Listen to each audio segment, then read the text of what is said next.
नमस्कार दोस्तों स्वागत है फिर से आपका मेरे इस चैनल में। उम्मीद करता हूँ आप लोग ठीक होंगे, ख्याल रख रहे होंगे और अपनों का ख्याल रख रहे होंगे। दोस्तों, आज मैं जो कहानी आपके सामने लेकर आया हूँ वो एक बहुत ही दर्दनाक, दिल को झंझोड़ देने वाली कहानी है। तो मैं आपसे एक रिक्वेस्ट करूँगा कि आप इस कहानी को पूरा सुनें, क्योंकि जब मैं इस कहानी पे रिसर्च कर रहा था और अपने काफ़ी दोस्तों के साथ चर्चा कर रहा था तो मैंने देखा कि बहुत सारे लोगों को इसके बारे में पता ही नहीं है। तो मेरा ये वीडियो बनाने का मकसद ये भी है कि जो लोग इस बात से अनजान हैं उनको भी पता चले कि एक सेक्स स्कैंडल हुआ था। पूरे भारत में इससे बड़ा सेक्स स्कैंडल उससे पहले और उसके बाद आज तक कभी नहीं देखा गया है। तो मैं उम्मीद करता हूं कि आपको ये कहानी पसंद आएगी और आप इसको अपने दोस्तों के साथ शेयर करेंगे।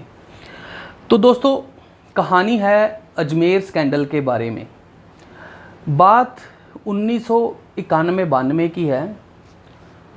होता क्या है कि अजमेर, जो कि एक बहुत ही खूबसूरत शहर है, वहाँ पे मोहम्मद चिश्ती की दरगाह है और वहाँ पर बहुत दूर दूर से लोग आकर अपनी श्रद्धा के अनुसार वहाँ पर माथा टेकते हैं, वहाँ पर चादर चढ़ाते हैं और अपनी मन्नतें उतारते हैं। तो अजमेर में 1991-92 में अचानक से खबर आने लगती है कि कुछ लड़कियां, उनकी न्यूड पिक्चर्स शहर में सर्कुलेट होने लगती हैं। तो वो न्यूड पिक्चर्स जो थी वो उन लड़कियों की थी जो वहाँ पर कॉलेज और स्कूल्स में पढ़ रही थी। तो कॉलेज और स्कूल्स में क्यों, इसके बारे में आपको आगे बताऊंगा।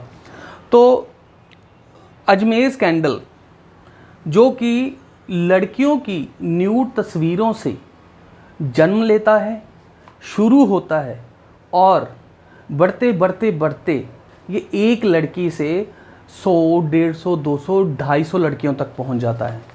और एक एक पिक्चर्स नहीं, एक लड़की की 50-50, 100 पिक्चर्स, न्यूड पिक्चर्स मार्केट में सर्कुलेट होती हैं। तो वहाँ पर जैसे ही ये पिक्चर सर्कुलेट होती हैं तो कुछ बड़े लोगों के पास पहुँचती हैं और वहाँ पे मीडिया के पास पहुँचती हैं और धीरे धीरे उन लोगों के पास भी पहुँचती हैं जिनके परिवार की ये लड़कियाँ थी, जिनके वो माँ बाप थे और भाई बहन थे। तो यहाँ से ये सिलसिला शुरू होता है। तो जैसे कि मैंने आपको बताया कि ये इंडिया का सबसे बड़ा स्कैंडल था, सेक्स स्कैंडल था। और इसमें आपको बहुत ही ऐसे किस्से हैं जो मैं आपको अभी सुनाऊंगा, तो आप सच में ये सोचेंगे कि हमारे देश में भी ऐसा कुछ हुआ है। तो मैं इसी कहानी को आगे बढ़ाता हूँ। तो इस कहानी में मैटर क्या था वो मैं आपको बाद में बताऊँगा। सबसे पहले इस कहानी की जो शुरुआत है वो कहाँ से होती है, मैं आपको वो एक्सप्लेन करना चाहता हूँ। तो न्यूड पिक्चर्स जो लड़कियों की थी वो सर्कुलेट होनी शुरू होती हैं। तो उस टाइम पे फ़ोन नहीं थे जैसे आजकल व्हाट्सएप, फेसबुक वगैरह है। वहाँ पे तब 91-92 में वही शायद किसी के पास फ़ोन भी नहीं थे जो बटन वाले होते हैं। सिंपल कैमराज होते थे, जो कि जैसे कई बार हम छुट्टियां मनाने जाते हैं और वहाँ पे एक घर की शान होती थी कैमरा। हर एक घर में जो भी अफोर्ड कर सकते थे वहाँ पे उनके घर में कैमरा होता था। तो लोग बहुत शो ऑफ करते थे कि हमारे पास कैमरा है। तो वहाँ पे होता क्या है कि कुछ लड़कियाँ जिनकी न्यूड तस्वीरें सर्कुलेट होती हैं, तो वहाँ पे उनकी तस्वीरें जो थी सिंपल कैमरा से खींची हुई तस्वीरें थी और वही तस्वीरों के नेगेटिव जो थे वो सर्कुलेट हो रहे थे। सभी जो फोटोग्राफर थे उनके पास पहुंच रहे थे। तो ये लड़कियां जो स्कूल में, कॉलेजेस में पढ़ती थी, जिनकी न्यूड तस्वीरें मार्केट में सर्कुलेट हो रही थी, तो ये वहाँ के बहुत ही नामी गिरामी लोगों के बच्चियों की तस्वीरें थी।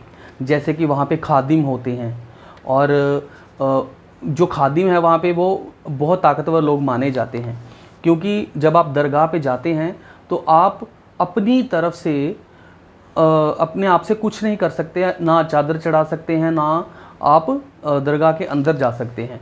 वहाँ पे अंदर जाने की इजाज़त सिर्फ वहाँ पे खादिम लोगों की ही होती है, उनको ही होती है। वही चादर चढ़ा सकते हैं और वही दरगाह के अंदर जा सकते हैं। तो आप अब देख सकते हैं कि वो लोग कितने ताकतवर लोग थे। तो उनकी बच्चियों की तस्वीरें भी उन तस्वीरों में थी। तो इसीलिए उन लोगों की जो एक कम्युनिटी थी, उन्होंने इस मामले को दबाने की कोशिश की। तो काफ़ी समय तक वो इसको दबाते रहे, बट जब ये मामला आगे बढ़ा, इसकी तादाद बढ़ी, लड़कियों की तादाद बढ़ी, तो वहाँ पे एक अखबार है, नवज्योति अखबार। तो उसने फ़ैसला किया कि वो इस खबर को अखबार में छापेंगे, और कुछ एक दो तस्वीरों को ब्लर करके उन्होंने अखबार में छापा। जैसे ही वो अखबार में छापते हैं, अगले दिन सड़कों पर भीड़ उमड़ जाती है। अजमेर में खलबली मच जाती है कि ये क्या किस्सा हो गया है। तो तब क्या था कि जो अखबार वाले थे जिन्होंने ये न्यूज़ छापी थी, तो उनको भी काफ़ी थ्रेट्स आए, धमकियाँ आई कि वो ये अखबार में जो भी खबर छाप रहे हैं, आगे से इसमें कोई खबर नहीं छापेंगे। बट कुछ ट्रू जर्नलिस्ट होते हैं जो कि धमकियों से नहीं डरते हैं, बस अपना काम करते हैं और जो मीडिया की जो आज़ादी है उसको बरकरार रखते हैं। बट फिर भी कुछ ना कुछ आसपास का दायरा ऐसा था कि उनको भी दबा लिया गया। तो ये सब कुछ जिस वजह से हुआ, ये आउटकम जो जिस वजह से आई, उसकी कहानी मैं अब शुरू करता हूँ। तो वहाँ पे अजमेर में एक कांग्रेस के यूथ प्रेसिडेंट थे फारूक चिश्ती, और वाइस प्रेसिडेंट थे नफीस चिश्ती, ये उनके भाई थे, और उनके एक जॉइंट सेक्रेटरी थे अहमद चिश्ती। तो ये तीन लोग, ये भाई बहन और एक उनका दोस्त था, इन्होंने एक बार क्या किया कि एक लड़की, वहाँ पे सोफिया कॉलेज है, वहाँ पे गर्ल्स कॉलेज है, उस कॉलेज की एक लड़की को ये बहला फुसलाकर अपने एक वहाँ पे एक आउटस्कर्ट्स पे एक उनका फार्म हाउस था, तो ये वहाँ पर उस लड़की को ले जाते हैं। वहाँ पे लड़की को ले जाने के बाद उसको कुछ ड्रिंक में पिला देते हैं। तो वो लड़की जो थी वो बेसुध हो जाती है, और जैसे ही वो लड़की बेसुध होती है तो ये तीनों उसका फ़ायदा उठाते हैं, उसका रेप करते हैं और उस लड़की की न्यूड तस्वीरें छाप लेते हैं।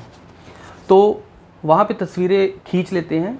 उसके बाद जब उस लड़की को होश आता है तो अगले दिन वो उस लड़की को उसकी तस्वीरें दिखाते हैं। तो जैसे ही वो तस्वीरें उस लड़की को दिखाते हैं तो उस लड़की के होश खाफ्ता हो जाते हैं। तो वो लड़की सोचती है कि ये उसके साथ क्या हो गया है। तो उस लड़की ने उनसे दया की भीख मांगी, उनको कहा कि ये तस्वीरें जो हैं, ये नेगेटिव जो हैं, ये उसको दे दें या इसको नष्ट कर दें। बट उनका जो मास्टर प्लान था वो कुछ और ही था।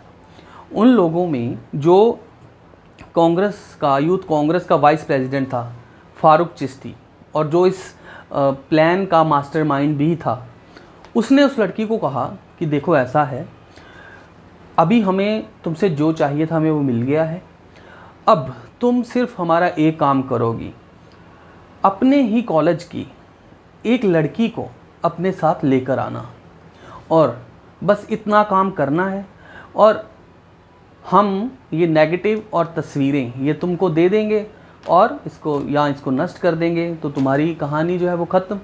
तो तुम एक लड़की को ले आना, बस आगे का काम हमारा है। तो वो लड़की जो थी वो काफ़ी कश्मकश में थी।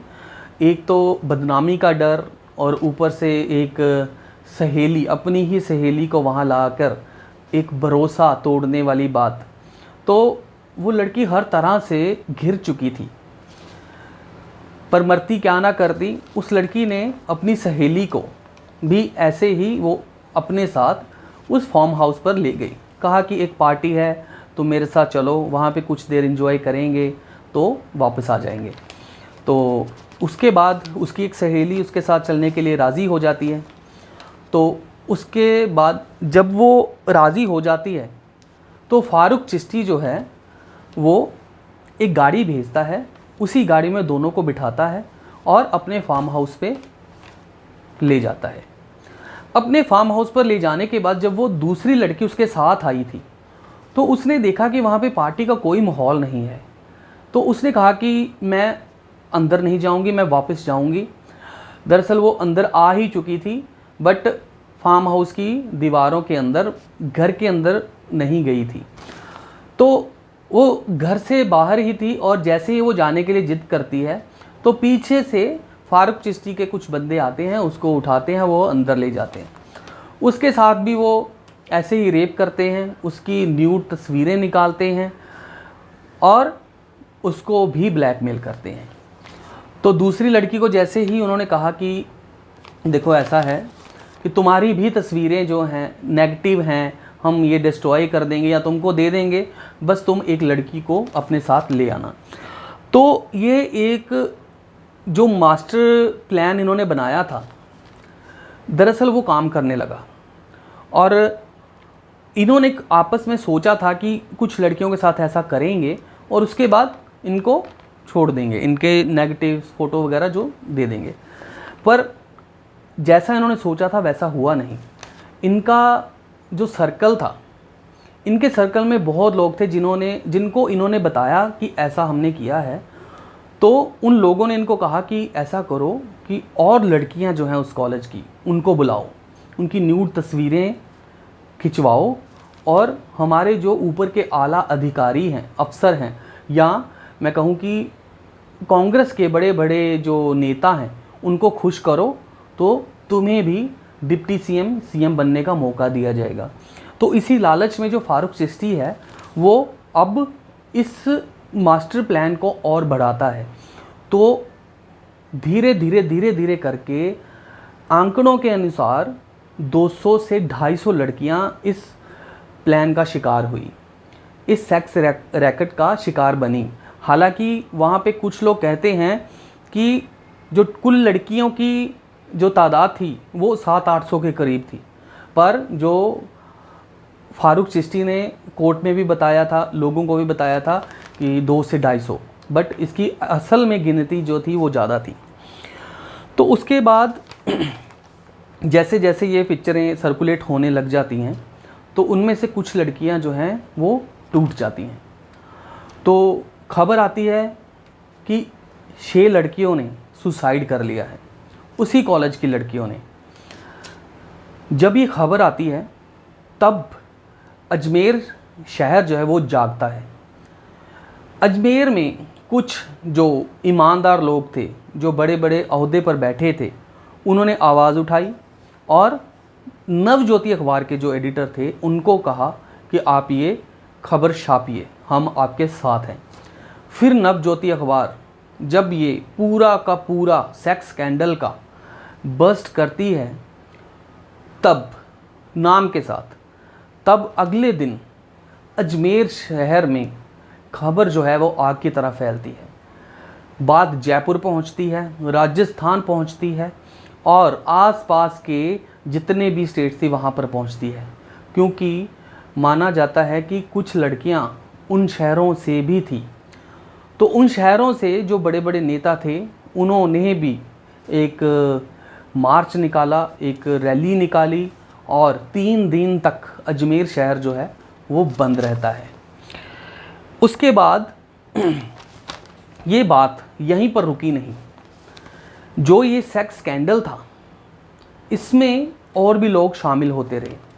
जैसे कि ये फारूक चिश्ती जो था, इसका जो फोटोग्राफ़र था वो इसका घर का ही बंदा था कोई, पर वो जो फ़ोटो स्टूडियो था उसमें कुछ लोग, जैसे वो नीचे वाले बंदे जो काम कर रहे थे, उन लड़कियों की कुछ कॉपीज़ उन्होंने भी रख ली। जैसे कि मान लो 50 तस्वीरें निकाली तो उसमें से 5-7 उन्होंने भी अपने पास रख ली, और उन्होंने अपने लेवल पर उन लड़कियों को ढूंढा और उनका इस्तेमाल किया। उन्होंने भी उन लड़कियों का शोषण किया, उनका रेप किया, और उनके साथ भी वही दरिंदगी दिखाई जो फारूक चिश्ती, अहमद चिश्ती और उसके भाई ने दिखाई थी।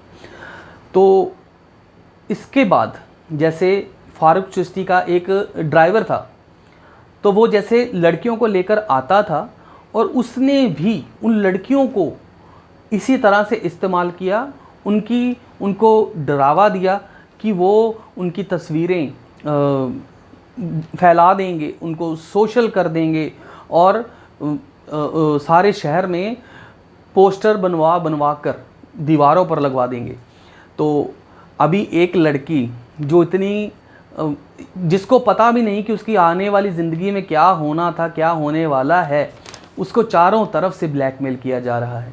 फारूक चिश्ती जिसने उन लड़कियों का शुरू में रेप किया, उनका ड्राइवर, और वहाँ पे जो फ़ोटो स्टूडियो वाले थे उन्होंने भी उसका इस्तेमाल किया, और तो और कुछ अखबार वाले, मीडिया वाले जिनको ये तस्वीरें मिलती थी, उन्होंने भी उन लड़कियों को ढूंढ कर उनका रेप किया। किस तरह से एक लड़की को चारों तरफ से इस शोषण का शिकार होना पड़ा, इस रेप कांड में किस तरह से वो इस दलदल में आगे ही बढ़ती रहीं और डूबती रहीं, पर खामोशी के अलावा और कुछ भी नहीं कर पाईं। उनमें से बहुत सारी लड़कियों ने सुसाइड किया, गिनती 6 से 12 तक पहुंची, 15 तक पहुंची, 20 तक पहुंची। जब इस शहर में इन लड़कियों ने सुसाइड करना शुरू किया, उसके बाद जब नवज्योति अखबार ने इसको अखबार में छापा, तब इंडिया में न्यूज़ चैनल बहुत कम होते थे। सिर्फ एक दूरदर्शन था या जी टीवी एक था जिसका 1 घंटे का स्लॉट आता था, वो भी दूरदर्शन में ही आता था। तो आप इमेजिन कीजिए, अगर आज के ज़माने में ये कुछ होता तो किस तरह से ये चीज़ें सर्कुलेट होती, कितनी आग की तरह ये न्यूज़ जो है या उनकी फ़ोटोज़ जो हैं, उनकी तस्वीरें शहर में, पूरे इंडिया में, दुनिया भर में सर्कुलेट होती। तो उस टाइम पे जब सिर्फ़ और सिर्फ अखबार थी, फ़ोन नहीं थे, तब इतना उनका सर्कुलेशन हुआ। अगर आज के दौर में होता तो शायद कोई भी लड़की अपने आप को इसका बर्दाश्त नहीं कर पाती। उसके बाद क्या होता है, जब ये सब कुछ हो रहा था तो 30 लड़कियां सामने आईं। उन्होंने कहा कि हम इस केस की गवाह बनेंगी और विक्टिम बनेंगी, जो विक्टिम पहले ही थी, और कोर्ट में गवाही देंगी। तो जैसे ही यूथ कांग्रेस के प्रेसिडेंट जो थे फारूक चिश्ती, उनके भाइयों को, उनके दोस्तों को पता चला, तो उन लड़कियों के घर में धमकी आने लगी। कहा कि मार देंगे, बदनामी करा देंगे, पोस्टर छपवा देंगे। तो फिर उन लड़कियों में से 12 लड़कियां जो थी वो बैकआउट कर जाती हैं। 18 लड़कियां बची थी, उनको भी कुछ लड़कियां कोर्ट में पहुंचते पहुंचते ही बैकआउट कर गई, क्योंकि पीछे उनके घर वालों को बंदी बना लिया गया था। तो उसके बाद सिर्फ 2 लड़कियां बची जिन्होंने कहा कि हम गवाही देंगे। अभी आप देख सकते हैं कि उनका कितना दबदबा था उस शहर में। उसके बाद वो जो 2 लड़कियां थीं, वो 2 लड़कियों को कहा गया कि वो किस तरह से गवाही देंगी और किस तरह से वो साबित करेंगी कि उनके साथ शोषण हुआ है। तो वहाँ पे कुछ लोग थे, इंटेलिजेंट लोग थे, उन्होंने उन तस्वीरों का मुआयना किया। और देखा कि उनमें से कुछ तस्वीरें ऐसी हैं जिसमें वो जो इंसान उनके साथ है उसका भी चेहरा आया हुआ है। तो उस चेहरे के बिनाम पे उन्होंने उन लोगों को पकड़ा और लगभग 18 लोग जो थे जिन उनको पुलिस ने गिरफ्तार कर लिया और कोर्ट में हाजिर किया।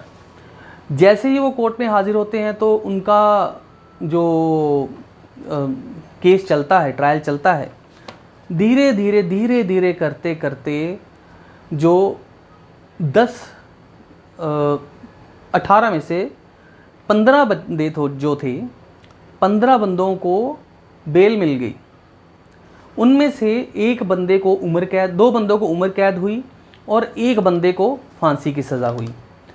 तो अभी इसमें भी ये इत्तेफाक देखिए, जो बंदे रिहा हुए थे, सुप्रीम कोर्ट ने जब ये फैसला जो केस था उनके पास गया तो उन्होंने उन 15 बंदों को उम्र कैद दी और बाकी 3 बंदे जो थे उनको 10-10 साल की सज़ा दी।